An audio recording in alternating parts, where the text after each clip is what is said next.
नमस्कार श्रोता बंधु मु समीर कुमार प्रहराज आपण मानकु चैनल कविता झंकार को स्वागत करुछि। प्राकृतिक सौंदर्य रे भरपूर आम कोरापुट जिला एवं लक्ष्मीपुर यार एक अविच्छेद्य अंग। लक्ष्मीपुर मोर जन्मभूमि नुहे हेले समय स्रोत रे भासी आसी मु लक्ष्मीपुर रे किछि वर्ष बिताइबार सौभाग्य पाइछि। एठिकार जलवायु शांत परिवेश ऐतिह्य संस्कृति परंपरा एवं सर्वोपरि प्राकृतिक सौंदर्य जेकोसी मनीष को भावविह्वल करदेवा स्वाभाविक। आउ एथिरु मु बाबाद पढ़ी थांती केमिति। आजिर कविता सेई लक्ष्मीपुर को नहीं। तेबे कविता आरंभ करबा पूर्व अनुरोध करुछि जदि ए पर्यंत आपण माने मो चैनल टी सब्सक्राइब करनांती सब्सक्राइब करनियंतु एवं बेल आइकन को भी दबाई दियंतु। तेबे चलंतु कविता सुनिबा। कवितार शीर्षक आम लक्ष्मीपुर। आम लक्ष्मीपुर सबुज सुंदर पहाड़ बनानी घेरा ताहारी माधुर्य अवर्णनीय भूस्वर्ग अटे परा। माँ मुत्याला माँ विराजु अछंती पहाड़ पाद देशरे अलौकिक अटे तांकरी महिमा करुणामयी रूपरे शोभा पाऊ अछि विशाल पथर चंचड़ा नामरे ख्यात।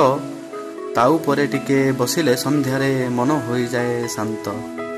चंचड़ा पाखरे शोभा पाऊ अछि गिरजा गृह ब्रिटिश कालर पालटिछि इतिहास रो मुख साखी बांटे वार्ता शांति मैत्री ओ प्रेमर।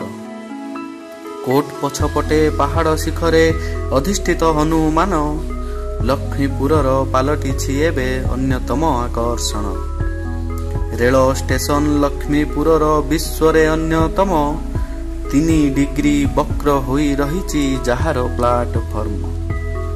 कोडिंगामाली पहाड़ उपरु बक्साइट बाहरुछि आलुमिनियम तैयारी पाई सारा दुनिया को जोगाउछि।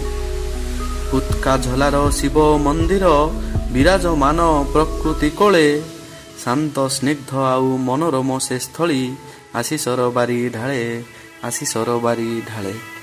कुटुणी पदर कोटी शिवलिंग अटे पर्यटन स्थली पूर्ण हुए मनस्कामना भक्तंकर पूजंती दीपाली जाली। पहाड़ उपरे राइसिल गुंफा कहीं केते दूर लंबिछि प्रकृतिर अनवद्य सृष्टि ये जिए देखिछि से कहुछि। चंपी ग्रामर पहाड़ी झरणा फेनिल जहारी जल गदगदा बोली कहंती ताकू बोही जाए कल कल। घोड़ा टिकिरीर जल प्रपात आउ खरकी घाटीर झरणा प्रकृति प्रेमी को आकृष्ट करे। बणभोजी पाई जनाशुना